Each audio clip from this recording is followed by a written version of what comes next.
Hola a todos, sean bienvenidos a este nuevo episodio de Diseño Saikochiku, un podcast especializado en diseño japonés.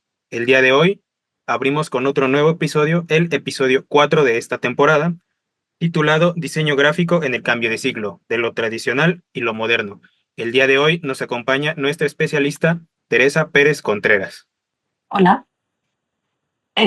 Ante todo, dar las gracias a la Fundación Japón México por darme esta oportunidad. Como investigadora en diseño gráfico japonés, me parece una iniciativa fantástica porque la mayoría de textos académicos y de información está en inglés o en otro idioma, y tener un espacio donde podamos compartir en lengua castellana me parece una iniciativa perfecta. Así que agradezco mucho la invitación y estoy deseando compartir con todos vosotros y vosotras mi conocimiento. Muy agradecidos nosotros también por tu participación. Les presento a Teresa Pérez Contreras, conocida también como Terelo. Nacida en Granada, España, se ha visto involucrada desde pequeña en mezclas culturales, tanto por su ciudad de origen como por sus pasatiempos. Así, su gusto por los cómics, libros y series de animación, coproducciones hispano-niponas, la llevaron a descubrir también el arte contemporáneo japonés de autores como Yoshitomo Nara o Takashi Murakami. Es, además, licenciada en Bellas Artes con especialidad en diseño gráfico, con estudios en gestión cultural, y es precisamente durante sus estudios en gestión cultural que realiza prácticas profesionales en el Departamento de Arte y Cultura de Fundación Japón, Madrid. Actualmente, combina su labor como docente en la Escuela de Arte de San Telmo, en Málaga, España, con la de investigadora.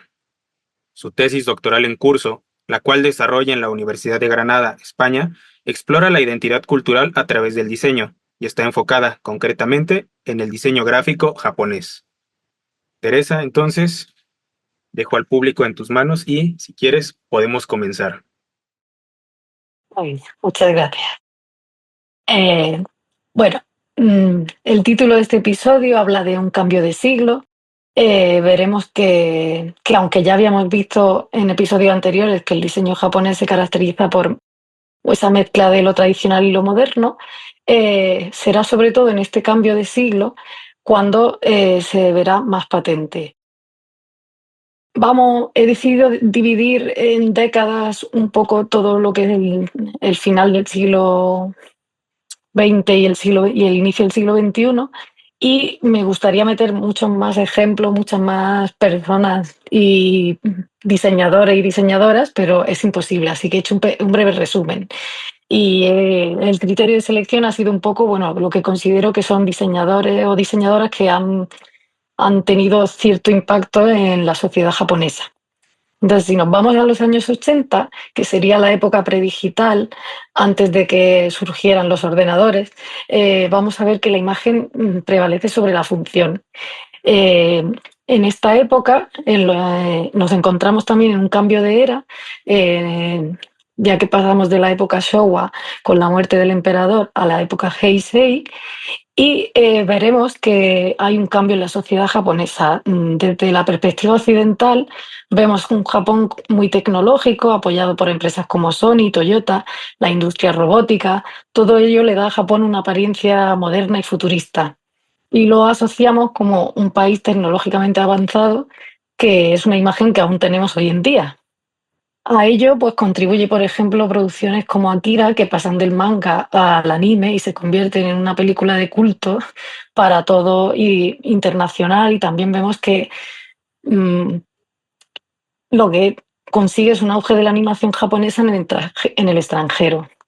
Y por otro lado, pues el diseño gráfico va a sufrir una gran transformación tecnológica, como había venido siendo desde décadas anteriores, al surgir una serie de avances tecnológicos como es la aparición del Apple Macintosh, Adobe PostScript y el Desktop Publishing, que sería pues como un sistema en el cual cada persona desde su casa, con un ordenador y una impresora, podía diseñar. ¿Qué ocurre en este periodo? Que los diseñadores deciden romper con todo lo anterior. Ya no son los diseñadores de posguerra que eran famosos, sino que son jóvenes diseñadores que prefieren realizar diseño basado en estas nuevas tecnologías, cuestionando con constantemente los propósitos del diseño gráfico y hablando de temas como la humanidad y la vida y poniendo al ser humano como centro de la gráfica.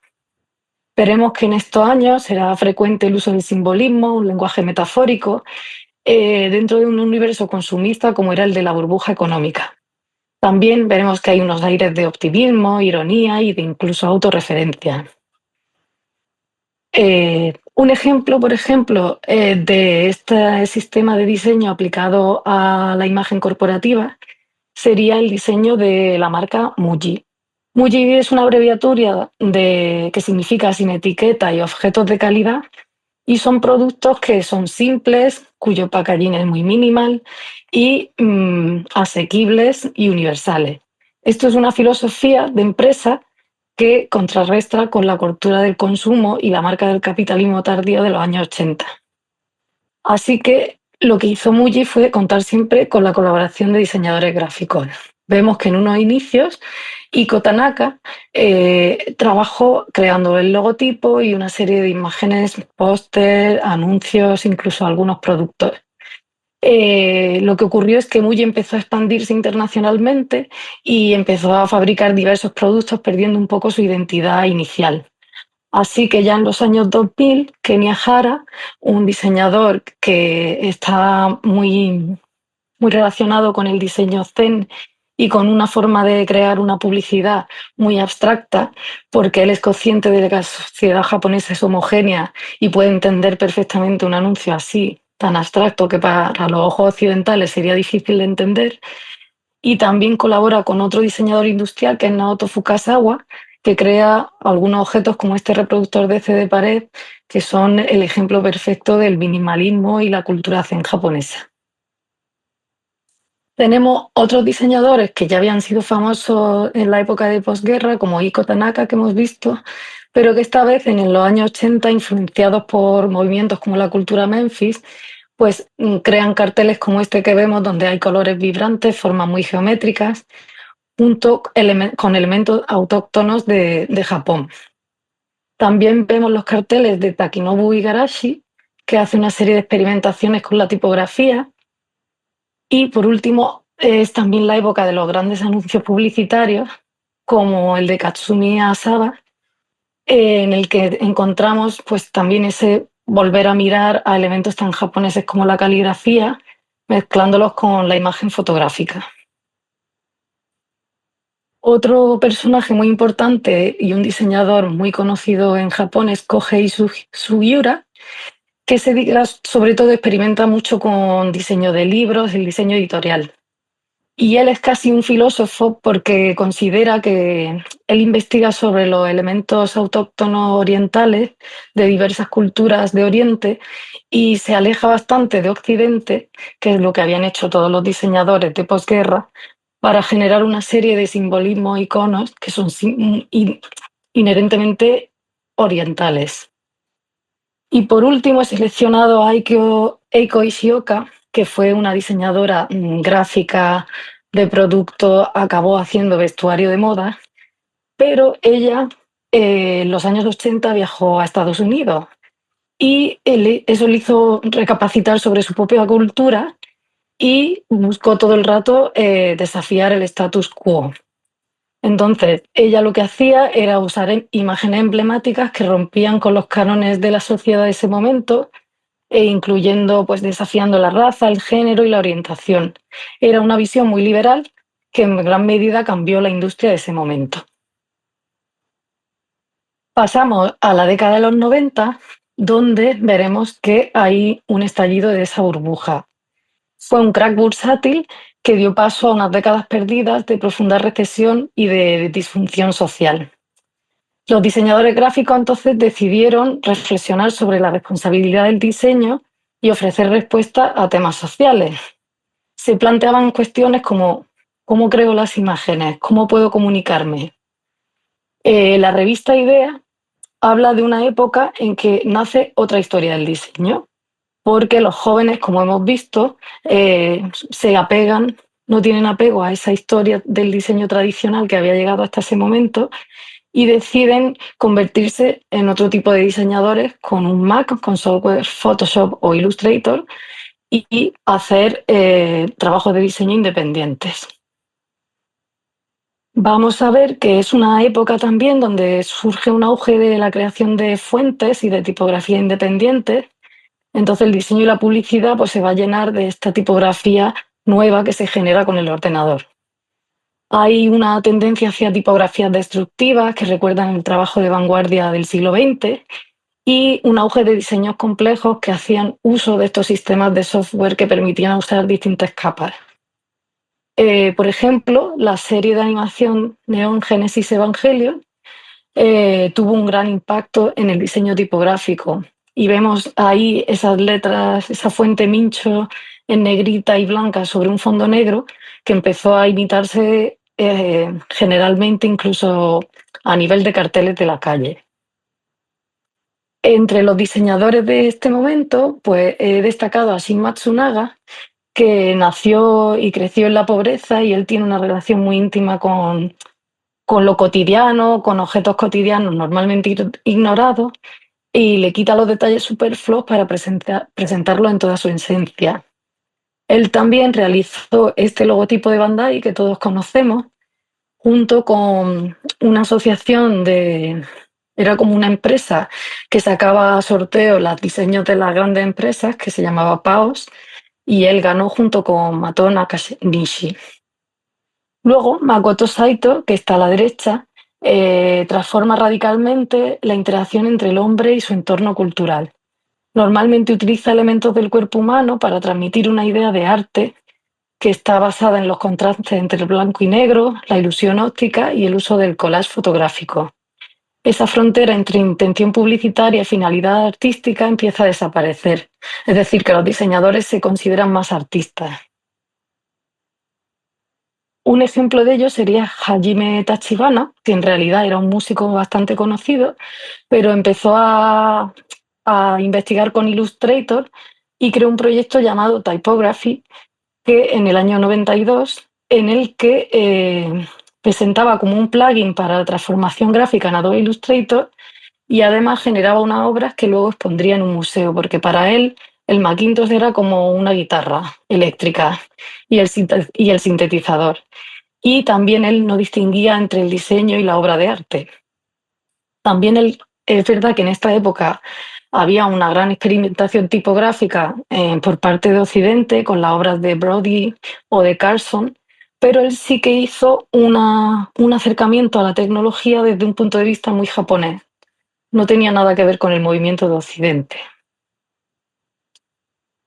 Apartándonos un poco de este tema más de experimentación tipográfica, nos encontramos también con el mundo de la música. No se nos puede olvidar que en estos años 2000, finales de los 90-2000, Harajuku, el barrio de Harajuku y el barrio de Shibuya eran como los centros culturales de la moda, de la cultura en Japón y Occidente miraba también hacia ellos. Entonces la música, como siempre, es un campo de experimentación perfecto y hubo muchas de las portadas de los grupos de la época diseñadas por diseñadores japoneses y también la ilustración tenía un papel clave, como vemos en el trabajo de Hideyuki Tanaka, que trabajaba pues, con las influencers de entonces, como sería Tomoe Shinohara, que creó el estilo de Cora en los años 90. Lo interesante de Tanaka es que mezcló como un posmodernismo tecnológico y personajes de la época Showa anterior. Entonces él se inspiraba en viajes espaciales, en inteligencia artificial, en el mundo cyborg y creó como un paisaje retrofuturista japonés a finales de los 90. Era el que llevó el sentimiento tecno al terreno gráfico y utilizó el sampling visual y la parodia como práctica. Lo bueno es que también utilizaba el kanji, elementos manga o tipografía callejera en sus composiciones, contornos gruesos y la onomatopeya o globos de diálogo. Si vemos, es un estilo muy de los 90 que luego fue imitado por Occidente. También entre finales de los 90 y los 2000 surgieron colectivos de diseño como Group Visions que trabajaban desde Tokio y trabajaban en todos los ámbitos, la moda, la web, vídeo, productos, interiores, publicaciones.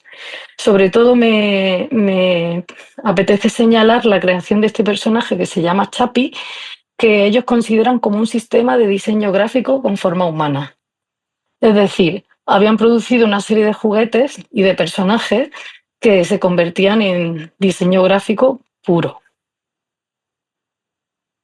Por último, señalar esa tendencia al uso de elementos de los videojuegos, de la cultura tecno, de la música, que influenció bastante en los 90 a varios diseñadores europeos. Entre ellos tenemos estas imágenes que podrían ser japonesas, pero no lo son, creadas por los The Designer Republic, que eran unos diseñadores de Inglaterra que reconocían que utilizaban imágenes japonesas sin ningún tipo de contexto y que gozaron también de bastante fama, incluso en la revista Idea, que era una revista de diseño japonesa.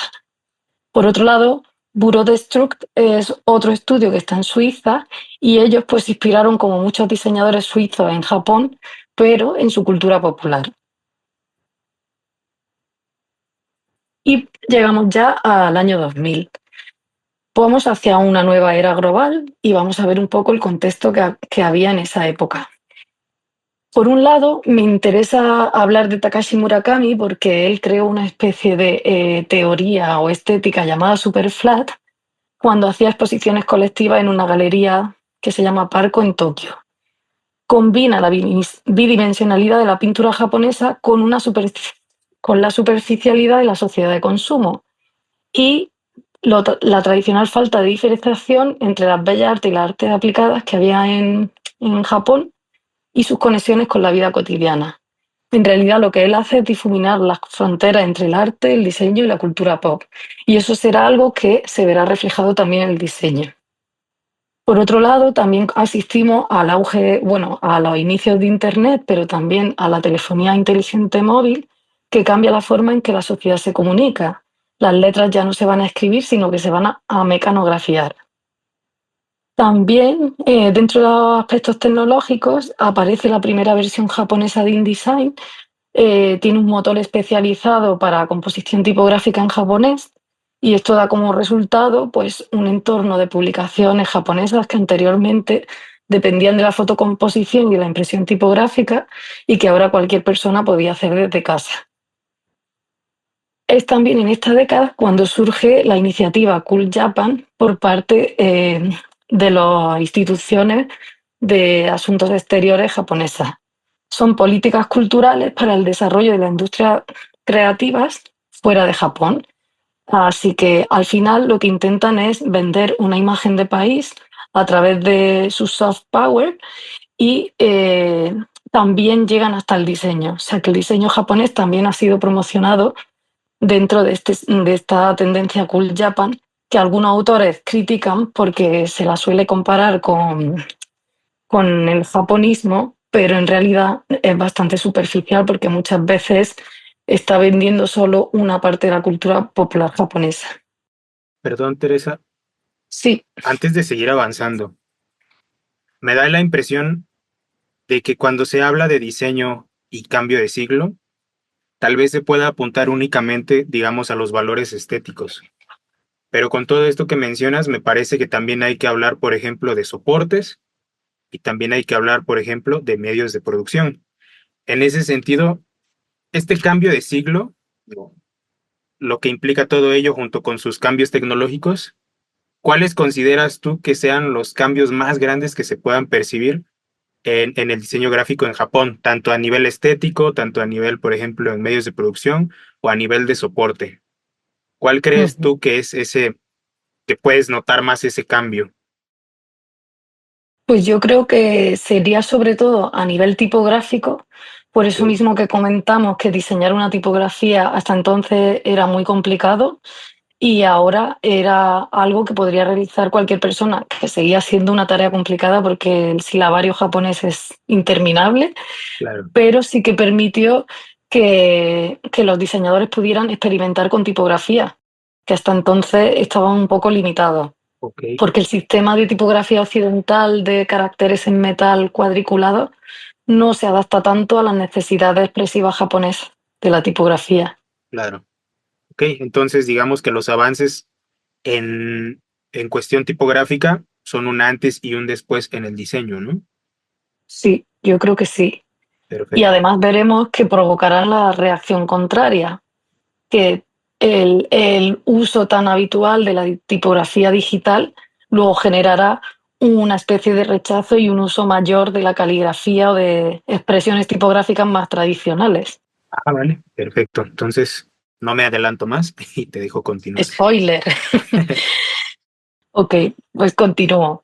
Eh, Era de esperar que los diseñadores japoneses jóvenes se inspiraran en otros diseñadores jóvenes, pero sin embargo aparece este personaje, Masayoshi Nakayo, que era un diseñador que ya venía diseñando desde los 50, pero él tenía la habilidad de generar una belleza gráfica única que se encontraba entre la composición y el dibujo. Por ejemplo, a la izquierda vemos que hizo un estudio del monte Fuji, al igual que lo hicieron en el periodo Edo, pero desde un punto de vista mucho más gráfico. Y también trabajó para grandes almacenes como Parlour, para Shiseido hizo este tipo de bolsas de la compra e incluso pues carteles de publicitarios. Aunque aquí no se ve tanto el uso del ordenador, sí que es verdad que sentó las bases de lo que harían las siguientes generaciones. Luego tenemos diseñadores que se mueven como Kashiwa Sato entre el mundo comercial y borra todo el concepto de artista-diseñador y aboga por un diseñador que busca soluciones para una sociedad moderna. Si os interesa conocer su trabajo, creo que ha hecho todas las identidades corporativas más conocidas de Japón, el logo de Uniqlo, de Rakuten, 7-Eleven. En realidad, en la sociedad consumista japonesa, casi todos los logotipos han sido hechos por él. Luego, no sé si conocéis esta campaña de Taku Sato, que es un diseñador que trabaja junto a Issey Miyake, que utiliza la escritura y también la televisión para argumentar ante la sociedad que el diseño no debería ser un campo de interés especializado, sino que se debe referirse a cuestiones activas de la vida cotidiana. Él también quiere difuminar un poco esa frontera entre el diseñador y el ciudadano y hacer como que el diseño llegue a todo el mundo y sea más democrático.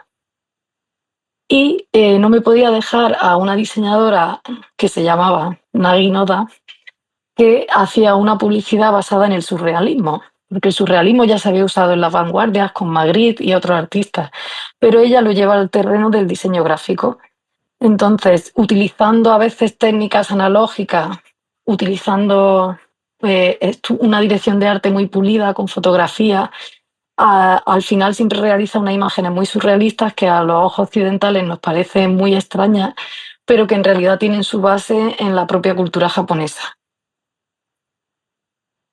Pasamos ya a la década del 2010, donde vamos a ver una convivencia de lo analógico y lo digital. Voy a decir varios ejemplos porque se ve reflejado en soportes como los fanzines, en el diseño de emojis, pero también en el uso de ilustraciones o en una vuelta a la caligrafía. Los fanzines pues, son un formato que en Japón siempre ha tenido bastante éxito. ¿Por qué? Pues porque hubo un primer boom en los años 90, en el mundo anterior a la aparición de Google, donde el intercambio de libros, bueno, de revistas autoeditadas, que es lo que suelen ser los fanzines, era un uso de uso común. Luego en los 2000, con la aparición de los blogs e Internet, hubo como una hibridación entre el fanzine y el blog. Y entre 2011 y 2014 hubo como un interés masivo por esa autoedición gracias a Internet. Una época en la que hay una gran demanda de contenido digital, no tiene mucho sentido que la gente tenga interés en impresiones analógicas o tradicionales, pero sin embargo, en Japón esto no significa que uno prevalezca sobre el otro, sino que tienen igual importancia. Gracias a las redes sociales, los fanzines experimentan un auge en Japón que sigue manteniéndose porque es un país donde la autoedición es mucho más accesible que en Occidente, perdón, y los clientes aprecian también profundamente la artesanía y el trabajo hecho a mano. Entonces la comunidad de fanzineros pues ha prosperado y sigue extendiéndose hasta el día de hoy. Aquí vemos algunas imágenes de algunas de las publicaciones que se han ido haciendo entre los años 60 y el 2010. En cuanto al diseño de emojis, pues hay muchas teorías sobre cuáles fueron los primeros emojis, pero bueno, yo me voy a centrar un poco en la parte más japonesa. Son signos que indican expresión y sentimiento que se insertan en el entorno de la escritura estándar. Son como superescrituras, porque más allá de las letras, poseen la cualidad casi mágica del acto del habla. Si analizamos la situación que había en Japón en la década de 2010, una característica bastante notable era el uso de representaciones de la figura humana altamente cargadas y simbólicas. La publicidad, el diseño web, la moda, los espacios públicos y privados experimentan una proliferación de este tipo de figuras humanas que traspasan cualquier género mediático. Aquí fue cuando los emojis ganaron popularidad. Estas pequeñas imágenes con formato de signos de texto aparecieron en Japón, donde formaban parte de la mensajería de los teléfonos móviles. Se dice que el padre de los emojis fue Shigetaka Kurita, que en los años 90 trabajaba en una plataforma de Internet móvil con uno de los mayores operadores móviles de Japón. Y él empezó diseñando un corazón en una retícula de 12 por 12 píxeles que mm, a él, como le gustó cómo funcionaba, luego reprodujo en 176 caracteres más.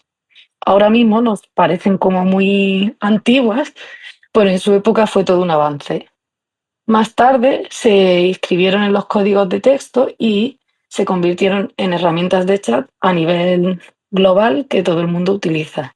Aquí podemos ver un poco a la derecha cómo han ido evolucionando de esa trama como pixelada a un aspecto gráfico mucho más realista. Al final lo que habían conseguido los usuarios era que ese auge de los emojis era como una compensación por algo que se había perdido con el cambio de la comunicación digitalizada, ¿no? Habíamos asimilado el mandar mensajes de texto como algo natural, pero los emojis aparecen como un soplo de aire fresco, ¿no? Al final provienen de la comunicación japonesa, donde a lo largo de la historia el texto y la imagen siempre han sido una unidad compartida, como podía verse en la época Edo, que siempre había los grabados iban acompañados de imagen y texto. Esta tendencia a fijarse en la figura humana también dará lugar a una serie de trabajos donde la ilustración es totalmente protagonista. Vemos, por ejemplo, a la izquierda las ilustraciones de Takashi Mifune. Lo que él hizo fue crear como un stock con miles de ilustraciones que servían para cualquier diseñador usarla a la hora de hablar de comportamiento humano, de figura humana. Entonces, él creó como ese stock gratuito, entonces si tú vas a Japón, seguramente nada más llegar al aeropuerto hay alguna imagen, algún anuncio donde aparezcan estos personajes, porque como es gratuito está por todos lados. Y luego también en esta década del 2010 aparecieron ilustradores como Noritake y Gunpei Yorifuji, que creaban este tipo de ilustraciones que también son muy basadas en la tradición japonesa del el contorno grueso, el poco color, el trabajo plano, y crearon como una tendencia que luego surgieron un montón de imitadores que lo utilizaban el mismo estilo, ¿no? Noritake utiliza unas líneas que parecen muy simples, pero que al final tienen un montón de ambigüedad y de matices, y Yori Fuji utiliza el humor para sacudir los lenguajes sistémicos de la ilustración y lo utiliza tanto en pictogramas como en dibujos arquitectónicos. Al final, es verdad que ellos crearon un idioma representativo apropiado de la época, es decir, que estas ilustraciones se convirtieron en tendencia. Por otro lado, vemos que también hay un movimiento relacionado con la caligrafía o con la experimentación del lettering o de las letras dibujadas. Claro, es lo que Eh, mencionabas hace unos momentos, ¿verdad? sí, Sí, y sí, justamente aquí siento que hay algo parecido, porque me da la impresión que a estas alturas la fotografía deja de tener tanto peso y de nuevo se vuelve a la ilustración, como antes, que la ilustración prevalecía y después la fotografía empieza a ganar bastante terreno. Me da la impresión que ahora es al revés, ¿no? Que de sí. nuevo vuelve a repuntar la ilustración y mucho trabajo de diseño ahora se hace a partir de la ilustración. Esa es la impresión que a mí me da. No sé si tú estarás de acuerdo o tienes algún comentario al respecto. Sí, al final, bueno, el diseño gráfico funciona por tendencias estéticas y la historia del diseño y del arte nos dice que todo va y todo vuelve y todo viene y las modas se repiten. Y es Claro, verdad que sobre todo pienso que con la inteligencia artificial cada vez se va a poner más en valor todo lo que esté hecho a mano o tenga esa calidez de lo manual. claro, En ese aspecto, Japón tiene una ventaja enorme y es la caligrafía, que ellos tienen un tipo de escritura con muchísima personalidad y que además practican desde que nacen hasta que claro, sí, mueren, que requiere de una mano y una habilidad que a lo mejor en Occidente no tenemos.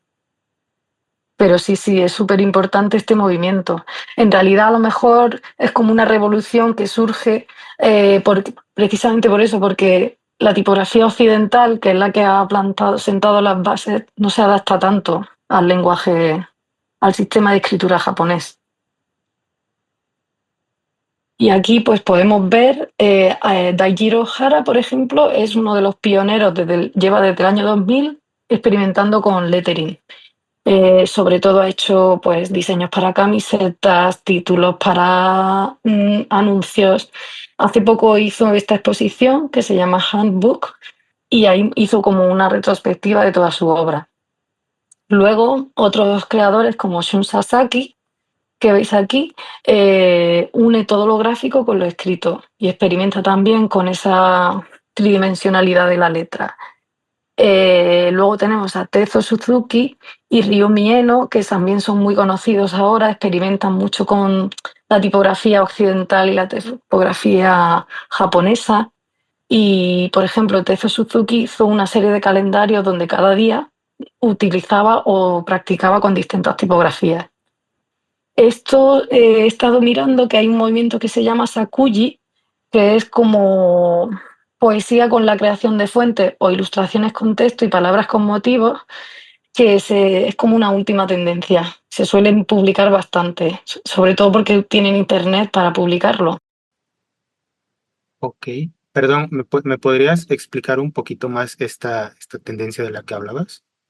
Sí, es como un campo del diseño de letras en que en los carteles están escritos con textos, con frases con fuentes únicas. Es decir, que no es una fuente de ordenador Ok, que es toda homogénea, ujú. sino que las letras son dibujadas, son como ilustraciones y texto.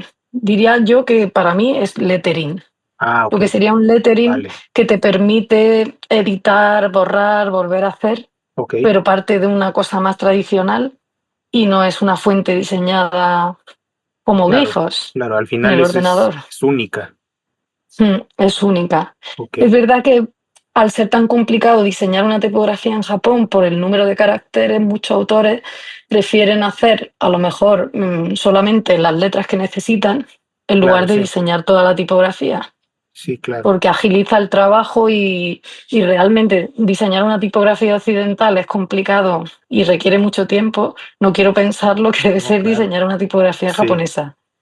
sí, Y sí, sí, eso que las nuevas tecnologías han avanzado y les permiten crear tipos modulares y crear una tipografía de manera más rápida, pero aún así debe ser un trabajo duro. sí, sí, sí, Mm. Luego pasamos al 2020, donde vamos a ver que sucede una serie de acontecimientos que van a cambiar un poco la manera de ver el diseño gráfico en Japón. Por un lado, vemos que en 2010 la revista Ideas va a cambiar el enfoque editorial, que hasta entonces, bueno, esto es una revista que se fundó en 1950, creo, y lo que ha hecho ha sido siempre hablar del diseño gráfico desde un punto de vista internacional, pues, difundiendo la cultura del diseño fuera de sus fronteras, dentro de las fronteras.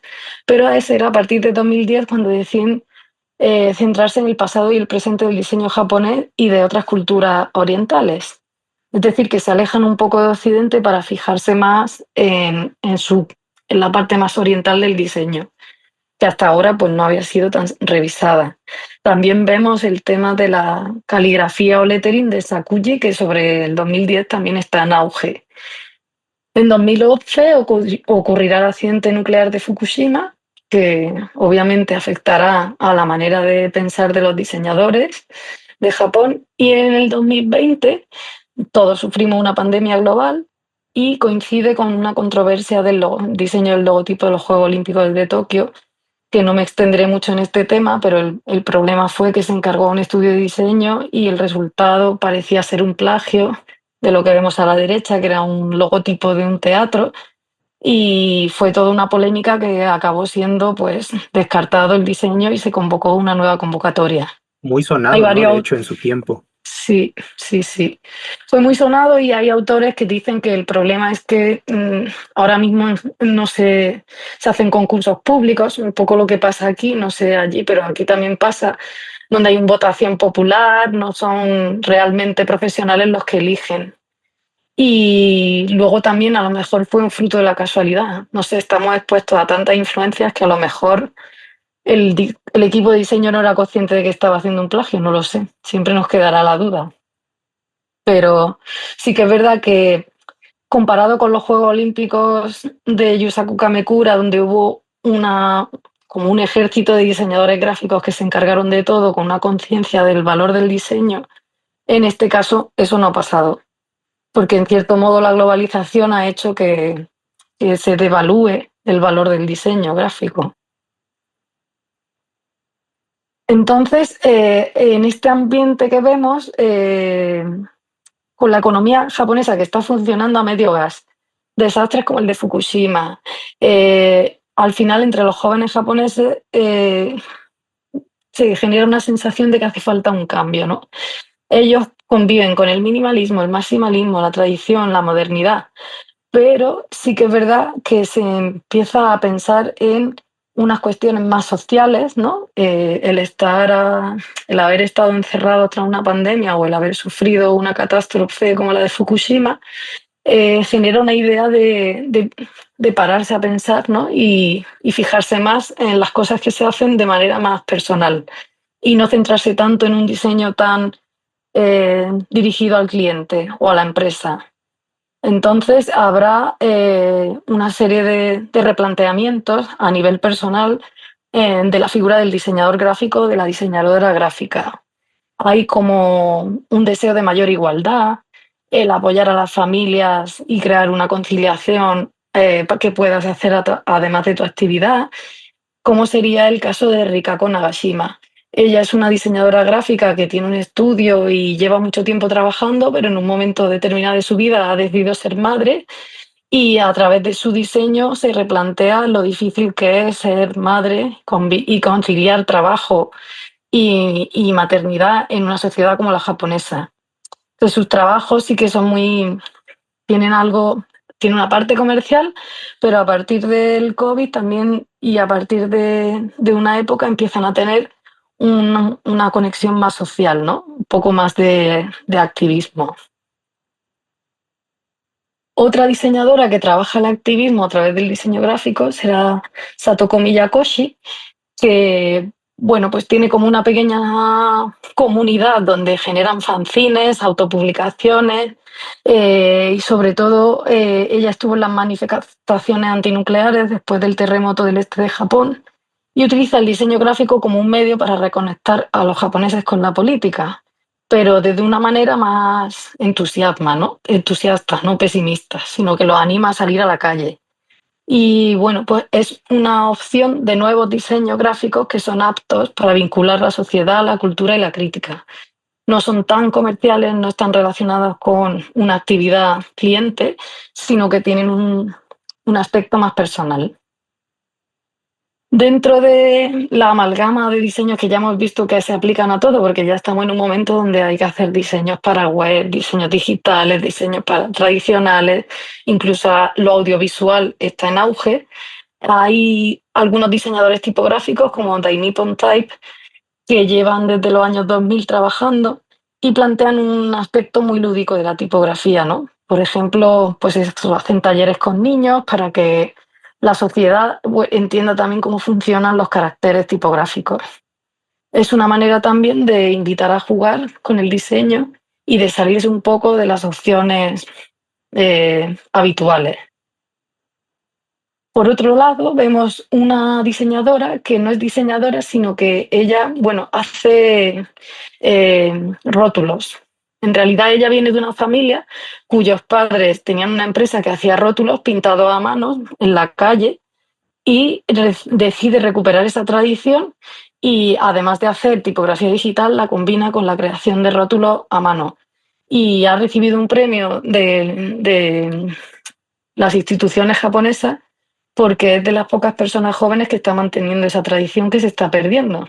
Al igual que en otros países, la rotulación a pincel de rótulos callejeros se está perdiendo.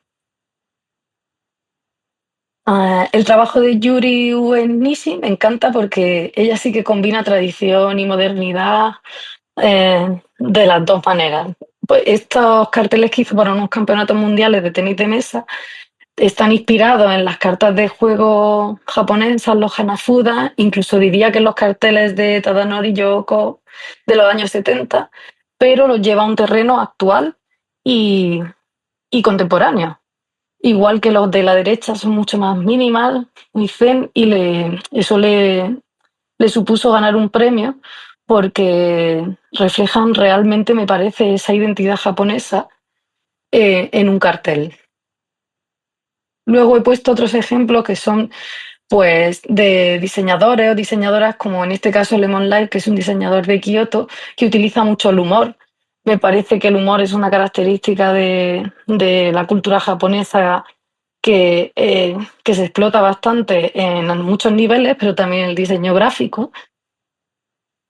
Y Yuni Yoshida, que es directora de arte y que también juega mucho con el lenguaje visual, hace imágenes oníricas que me recuerdan mucho a Nagi Noda, pero que en realidad eh, siguen en auge porque ella trabaja siempre para clientes como los almacenes, los centros comerciales y para músicos. O sea, ella no para de trabajar. Me parece que su trabajo es increíble. Y por último, y para finalizar, porque me dejo atrás a muchísimas figuras que me gustaría hablar, pero es imposible, quería hacer ver que en realidad el diseño gráfico japonés está siendo cada vez más investigado. Vemos que tanto la revista Idea, que es japonesa, hemos visto que se centra en su propia historia del diseño, porque se ha investigado que realmente el diseño japonés no se conoce y no hay unas estructuras que mantengan esa historia del diseño. No en la sociedad japonesa. No pasa como en Occidente, que tenemos una larga tradición de una historia del diseño. Entonces están surgiendo publicaciones en inglés que hablan de diseño japonés, lo cual ayuda a que los investigadores consigamos tener información por lo menos traducida. Se suceden exposiciones, como ahora mismo hay una en Zúrich sobre diseño japonés contemporáneo, para que desde aquí podamos ver lo que se está haciendo en los autores contemporáneos.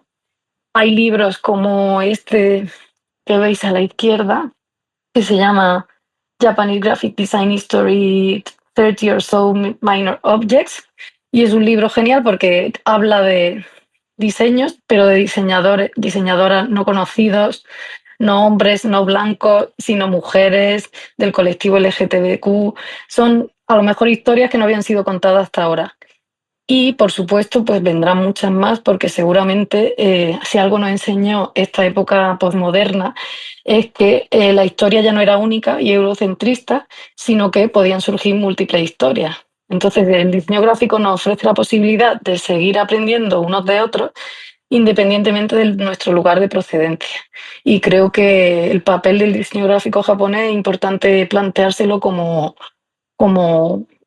tiene potencial para comprender la historia del diseño gráfico global.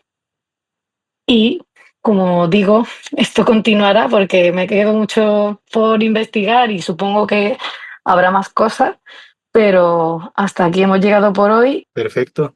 Teresa, pues muchas gracias. Te agradezco mucho por todos estos ejemplos, todas estas reflexiones. Y si me lo permites, creo que a estas alturas del podcast, habiendo visto ya bastante de la trayectoria del diseño japonés, bastantes ejemplos también, creo que valdría la pena apuntar algunas reflexiones. Eh, Espero no meterte en problemas con algunas de estas preguntas, Ujú. Pero lo primero que quería preguntarte está un poco relacionado con esto que mencionabas al final. ¿Qué valor consideras que tiene, por ejemplo, para los diseñadores actuales sumergirse en el diseño japonés? Entender un diseño que, que se formula de otra manera y que se formula para otro tipo de sociedad. A ver, sobre esa cuestión estoy también investigando porque es verdad que como hemos visto en los años 90 hubo una tendencia a utilizar elementos del diseño gráfico japonés con utilizándolos descontextualizados sin conocerlo bien. O Ujú, sea, por ejemplo, algo que hacemos mucho en Occidente es me hago un tatuaje con las letras en japonés sin saber lo que significa. claro. Entonces creo que indagar en la historia nos ayuda a no cometer ese tipo de errores. Y el problema es que ahora ha vuelto una nueva tendencia que revisita otra vez los años 2000. No sé si conoces la tendencia YK2, Year 2K o Y2K. Bueno, lo que hacen es Ujú, copiar los diseños que hacían pues Designer Republic y estos ejemplos que he puesto. ujú. Otra vez vuelven a copiar, pero sin tener un contexto, sin Ok, saber bien lo que están haciendo. Entonces creo que para un diseñador occidental lo ideal sería conocer bien la historia del diseño para no cometer este tipo de errores que a veces podemos ok, cometer. perfecto. Y hablando precisamente con el especialista del capítulo anterior, no sé si podrías volver a, por ejemplo, a alguna lámina que nos muestre algo de tipografía. Ujú. Por ejemplo, em, esta, por Es- ejemplo. mm, Me da la impresión, yo lo comentaba, como te menciono, con el especialista del capítulo anterior, me da la impresión que estos caracteres japoneses, hiragana, el katakana y los kanjis en general, tienen un peso visual muy grande para quienes los vemos desde Occidente.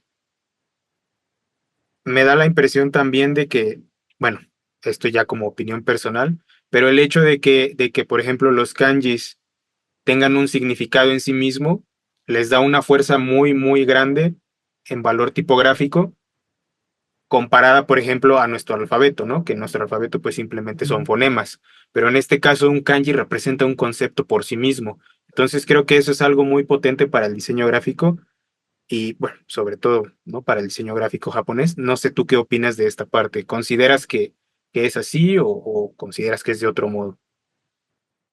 Sí, sí, no, estoy totalmente de acuerdo. Por eso creo que ocurren estas cosas, porque nos encanta, lo vemos desde una perspectiva exótica, que nos Claro. parece como maravilloso, porque es distinto. Sin embargo, allí pasa el contrario, ¿no? De siempre, ahora no tanto, pero habían usado mucho tipografías occidentales porque para ellos son más atractivas. Ujú, Es algo recíproco. Pero sí que es verdad que al final hay una cualidad que es inherentemente japonesa y que en Occidente no tenemos, y es que el texto es una imagen, funciona como una imagen, exacto. comunica como una imagen. Entonces es una imagen más dentro de las que puede utilizar. Ilustración, fotografía y la caligrafía o los kanjis. Eso es algo que nosotros no tenemos. Claro, sí. Entonces sí que es verdad que aparte de que a mí me parezca más atractivo visualmente, me parece también como una ventaja, porque cuentas con un elemento más que comunica de una manera que para nosotros es muy difícil entender. Pero Sí. para ellos, como he dicho, que es una población muy homogénea, tiene un punto de abstracción que es fantástico y que creo que permite también trabajar o experimentar más a nivel gráfico. Ok, perfecto, muchas gracias. Y a lo largo de todos estos capítulos, 4 hasta ahora, hemos visto muchos, muchos ejemplos de carteles, de publicidad, de campañas publicitarias y personalmente creo que algo de lo que más me ha llamado la atención es el manejo del espacio negativo en el diseño. Yo personalmente repito, me atrevería a decir que el manejo del espacio negativo es una de las grandes características del diseño japonés. ¿Consideras tú que existen algunas otras características o consideras que no es tan fácil sintetizarlas, por ejemplo? Mm. Es complicado porque es verdad que inevitablemente ahora vivimos en un mundo más global y es más fácil que todo sea más homogéneo y Ujú. que... Pero es verdad que hay ciertos rasgos de identidad que son típicamente japoneses y que yo creo que se pueden detectar. A lo mejor el espacio negativo, lo que hemos dicho de usar la caligrafía. A mí, por ejemplo, me parece alucinante que la dirección de arte, por ejemplo, en estos casos, como en el de Juni Yoshida, Ujú. hay algo muy japonés que es las cosas perfectas, bien hechas, sin ningún tipo de margen de error. No sé, me Ok, parece que y creo que tienen mucha fama, tanto los carteles como los libros. Los impresores en Japón son personas muy perfeccionistas. Hay, creo que esa manera de conseguir la excelencia ok, no es tan occidental. Me parece vale. más japonesa. Y podemos, no sé si podemos volver a la lámina donde están los carteles para el torneo de tenis. Ujú, Esta diapositiva me llamó mucho la atención porque si me los muestran por aparte, yo sí la asociaría, perdón, con la estética japonesa. El que está a la derecha, que es mucho más minimalista, pero también el que está a la izquierda. Digo, ujú. obviando un poco los caracteres, creo que aún así ambos responden a estéticas que se pueden ligar a Japón. Sí, sí, totalmente, porque además bueno, aquí es que es una intención, ¿no? Quiere utilizar un imaginario que pertenece al pasado y traérselo al presente. Entonces es evidente que los árboles japoneses o las flores, las grullas, son elementos típicamente de la tradición japonesa. Pero el hecho de meter una fotografía o de utilizar una imagen de deporte es lo que rompe. Pero sí que es verdad que podrían reflejar un poco el diseño gráfico japonés actual, ¿no? Que tiene esa mezcla de tradición y modernidad, que puede ser muy zen, pero a la vez muy barroco y lleno de elementos. Es creo que a mí es lo que más me gusta, porque realmente mucha gente piensa que el diseño japonés es muy zen y muy minimalista, pero nada más lejos de la realidad. Hay un poco de todo, desde el diseño más cibertecnológico al diseño más kawaii y más cute, al diseño minimal, al diseño tradicional. Creo que eso también es, siendo una península tan pequeña, tener esa gran variedad gráfica es una de las cosas también que más me atraen del diseño japonés. Perfecto. Y me disculpo de antemano porque con esta pregunta creo que sí te voy a meter un poco en problemas, porque Ujú. seguramente nos daría incluso para un podcast entero, pero ¿cuál considerarías tú que es el estado actual del diseño gráfico japonés?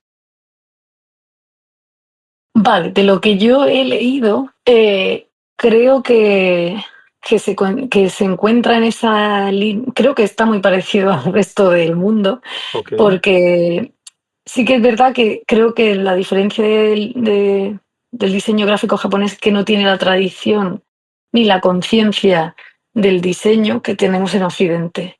Porque por eso mismo que decíamos, porque no se ha estudiado, porque no se estudia desde las instituciones. Lo que he leído es que las universidades suelen ser privadas y le dan una tendencia como muy comercial. O sea, se dedican a estudiar más bien programas y cómo aplicarlo al terreno comercial. Entonces no hay como una conciencia social del diseño que sí que vemos que está cambiando, pero que va a ir más lenta seguro.